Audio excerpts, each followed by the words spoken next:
જ્યારે અશ્વત્થામાને એમ ખબર પડી કે મહાભારતના યુદ્ધમાં તેમના પિતા વીરગતિને પ્રાપ્ત થયા છે ત્યારે તે ખૂબ જ ક્રોધમાં આવી ગયા છે કે મહારાષ્ટ્રમાં અશ્વત્થામાને જોવામાં આવ્યો છે. તો કેટલાક લોકો કહે છે કે મધ્યપ્રદેશમાં અશ્વત્થામા કોઈ મંદિરમાં આવીને પૂજા કરે છે. ભવિષ્ય મલિકા નામના ગ્રંથની અંદર એમ લખવામાં આવ્યું છે કે જ્યારે આ કળિયુગનો અંત થશે ત્યારે વિષ્ણુ અવતાર કલ્કી જન્મ લેશે.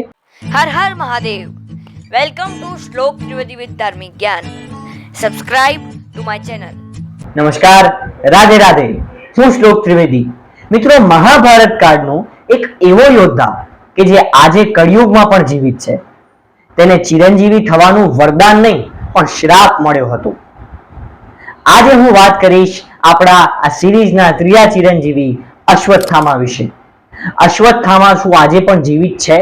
અને છે તો એ ક્યાં રહે છે? એમને શ્રાપ કઈ રીતે મળ્યો હતો? અને એમના વિશે ઇન્ટરેસ્ટિંગ વાતો આ વિડીયોમાં હું તમને કહીશ. આ વિડીયોમાં આગળ વધીએ પહેલા આ ચેનલને સબસ્ક્રાઇબ કરી લો, ઇન્સ્ટાગ્રામ અને ફેસબુક પર ફોલો કરો, લિંક ડિસ્ક્રિપ્શનમાં છે. આ વિડીયોને લાઈક કરો અને કોમેન્ટ જરૂરથી કરજો કે તમને શું આ ચિરંજીવી વાળી સિરીઝ ગમી રહી છે અને બીજા કયા નવા ટોપિક્સ પર વિડીયો તમને જોઈએ છે, તો કોમેન્ટ કરજો. ચલો વિડીયો તરફ આગળ વધીએ. મિત્રો, અશ્વત્થામા એ દ્રોણાચાર્ય અને કૃપી દેવીના પુત્ર હતા. અશ્વત્થામા એ શિવનો અંશ હતા એવું માનવામાં આવે છે. અશ્વત્થામાના જન્મ સાથે જ તેમના માથા પર એક અસાધારણ મણિ હતી કે જે તેમને દૈવી શક્તિઓ અને અદ્ભુત પ્રકારના રક્ષણો જેમ કે ભૂખ ન લાગવી, મૃત્યુથી દૂર રહેવું, ઊંઘ ન આવવી, આ બધી એબિલિટીઝ કે જે યુદ્ધમાં કામ લાગે એ એમને પ્રદાન કરતી હતી એ મણિ. અને અશ્વત્થામા આના જ કારણે મહાભારતમાં અવિજય યોદ્ધા હતા. મહાભારતમાં એમને કોઈ હરાવી નથી શક્યું. મિત્રો, જ્યારે અશ્વત્થામાને એમ ખબર પડી કે મહાભારતના યુદ્ધમાં તેમના પિતા વીરગતિને પ્રાપ્ત થયા છે ત્યારે તે ખૂબ જ ક્રોધમાં આવી ગયા અને બદલાની ભાવના સાથે એમ વિચાર્યું કે હું રાત્રે આ પાંડવોના શિબિરમાં જઈશ અને પાંડવોને મારી નાખીશ. પરંતુ આ વસ્તુ સફળ ન થઈ. પરંતુ તેમણે એ રાત્રે શિબિરમાં ગયા અને પાંડવોના 5 પુત્રો સાથે દ્રુપદના પુત્રો અને કેટલાક સૈનિકોને મારી નાખ્યા.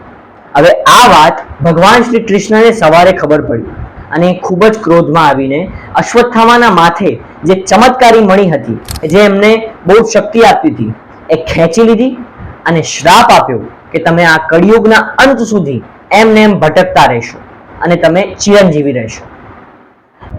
મિત્રો, ભવિષ્ય મલિકા નામના ગ્રંથની અંદર એમ લખવામાં આવ્યું છે કે જ્યારે આ કળિયુગનો અંત થશે ત્યારે વિષ્ણુ અવતાર કલ્કી જન્મ લેશે અને આ યુદ્ધમાં આ કળિયુગનો અંત કરવા માટે આ 7 ચિરંજીવીઓ તેમનો સહકાર આપશે અને કલી રાક્ષસને હરાવશે. મિત્રો, તમે ડોક્યુમેન્ટ્સ તમારા સ્ક્રીન પર વાંચી શકતા હશો. પોઝ કરીને શાંતિથી વાંચી લેજો. લોકલ લોકો દ્વારા એમ કહેવામાં આવે છે કે મહારાષ્ટ્રમાં અશ્વત્થામાને જોવામાં આવ્યો છે. તો કેટલાક લોકો કહે છે કે મધ્યપ્રદેશમાં અશ્વત્થામા કોઈ મંદિરમાં આવીને પૂજા કરે છે. કેટલાક સાધુ સંતો દ્વારા એમ જાણવામાં આવે છે કે હિમાલયના ઘણા જંગલોમાં અશ્વત્થામા જોવામાં આવ્યા છે. પણ આ વાતની કોઈ પુષ્ટિ નથી, આ લોક વાર્તાઓ છે એમ કહેવામાં આવે છે. તમને શું લાગે છે એ કોમેન્ટમાં જરૂરથી જણાવજો. મિત્રો, ચિરંજીવી થવું એક વરદાન નહીં પણ શ્રાપ બી હોઈ શકે છે.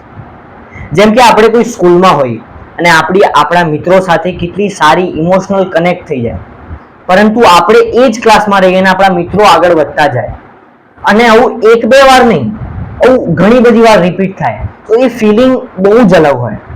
અને આ ફિલિંગ પોતાની લાઈફમાં આ ચિરંજીવીઓ ફેસ કરી રહ્યા છે. આ ચિરંજીવી થવું એ વરદાન બિલકુલ બી નથી, એ શ્રાપ જ છે. કારણ કે પોતાના સગા સંબંધીઓને આજુબાજુ જતા જોઈને પોતે એક ને એક જગ્યાએ જ છે, તો એ ફિલિંગ કંઈક ડિફરન્ટ હશે. એ સાથે જ હું મારો આ વિડીયોને અહીંયા એન્ડ કરું છું. જો તમને મારો આ વિડીયો પસંદ આવ્યો હોય તો આ વિડીયો પર લાઈક કરજો. ચેનલ પર જો નવા હોય તો ચેનલને રેડ કલરના સબસ્ક્રાઇબ બટન પર ક્લિક કરી સબસ્ક્રાઇબ કરી દેજો. મને ઇન્સ્ટાગ્રામ અને ફેસબુક પર ફોલો કરો, લિંક ડિસ્ક્રિપ્શનમાં આપેલી છે. હું બીજા વિડીયો મળીશ. ત્યાર સુધી રાધે કૃષ્ણ.